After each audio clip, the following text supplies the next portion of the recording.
If you look around the room you are sitting in right now, you will see solid objects. You will see the chair beneath you, the wall surrounding you, a device in your hand. For centuries, humanity has been taught that the fundamental building block of reality is matter. We were told that things are hard, independent, and completely separate from our awareness. But if you take any piece of matter and place it under a high-powered quantum microscope, the solidity completely vanishes. You find atoms. Inside atoms, you find subatomic particles.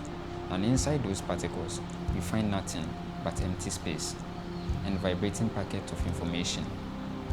The absolute truest discovery of modern science is that the universe is not a massive machine made of physical parts. It is a grand thought. Thousands of years ago, the ancient Egyptian and Hermetic initiates carved this exact reality into the bedrock of human wisdom. They left behind 7 eternal laws that govern this simulation. And the very first, most foundational law they recorded was the Law of Mentalism. The axiom reads, the all is mind. The universe is mental. Today, we are beginning our deep dive series into the 7 universal laws. We are going to step past the surface level and explore the literal architecture of the universal mind.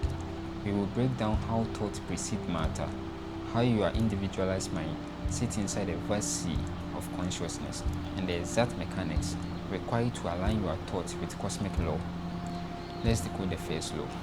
To understand the law of mentalism, we must completely flip our understanding of cause and effect.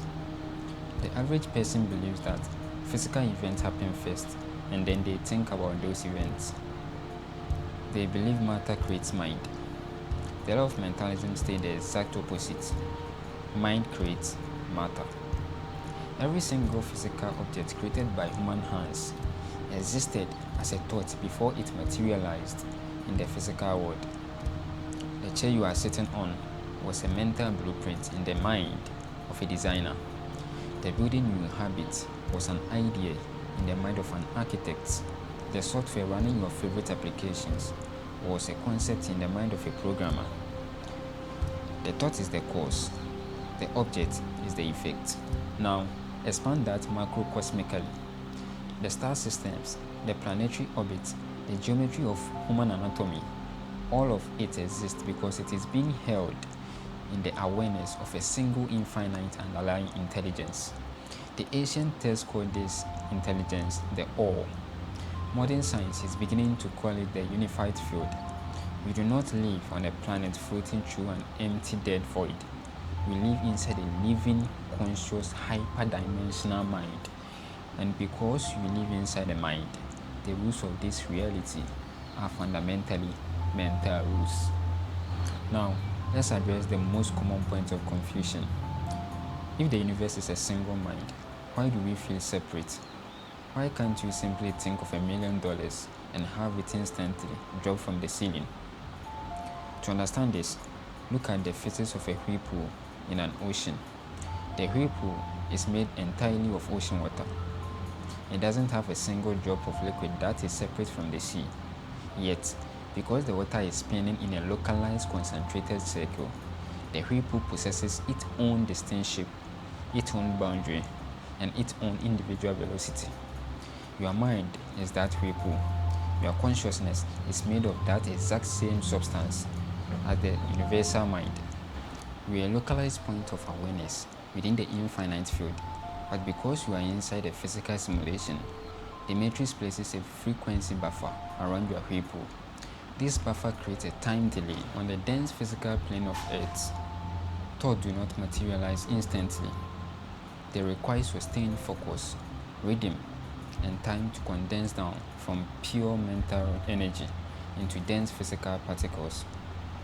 This time delay is actually a safety protocol.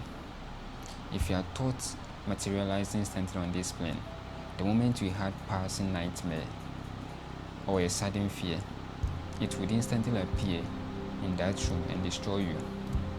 The delay gives you the space to self-correct, but make no mistake, even with the delay, the math remains absolute. Whatever mental blueprint you are able consciously dress upon will eventually materialize in your field. So, how do we use the law of mentalism to navigate our daily lives?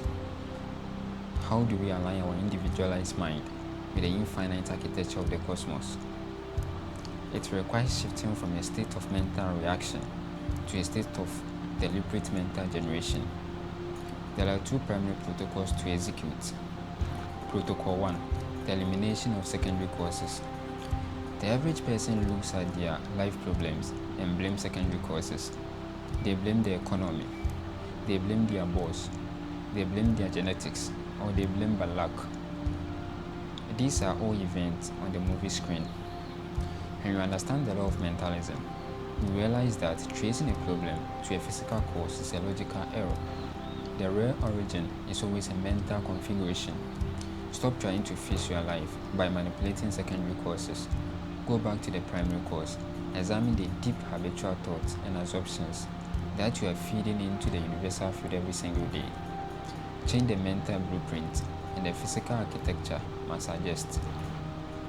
Protocol 2, sustained mental coherence. Because the physical simulation features a time delay, the universal mind requires coherence to materialize an objective. Coherence means your thoughts, your words, and your actions are all broadcasting the exact same frequency without contradiction.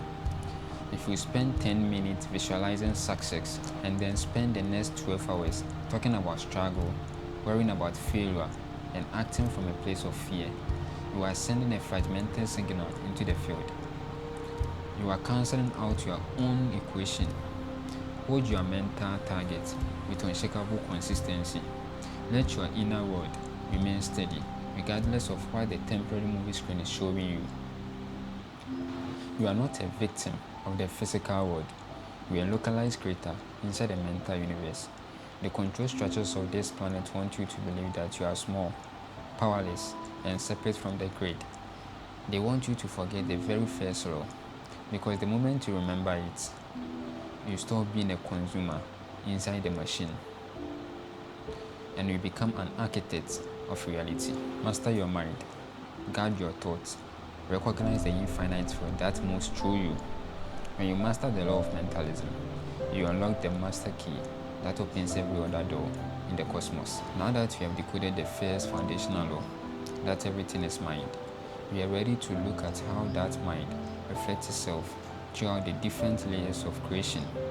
In our next episode, we are going to dive deep into the second eternal law, the law of correspondence. We will break down the absolute reality behind the phrase, as above, so below, as below, so above. We will look at how the atom mirrors the galaxy, how your internal psyche mirrors your external environment, and how to read the macrocosm by understanding the microcosm. Keep your blueprint clean, stay sovereign. I will see you in the next layer of the matrix. This is Timeless Film.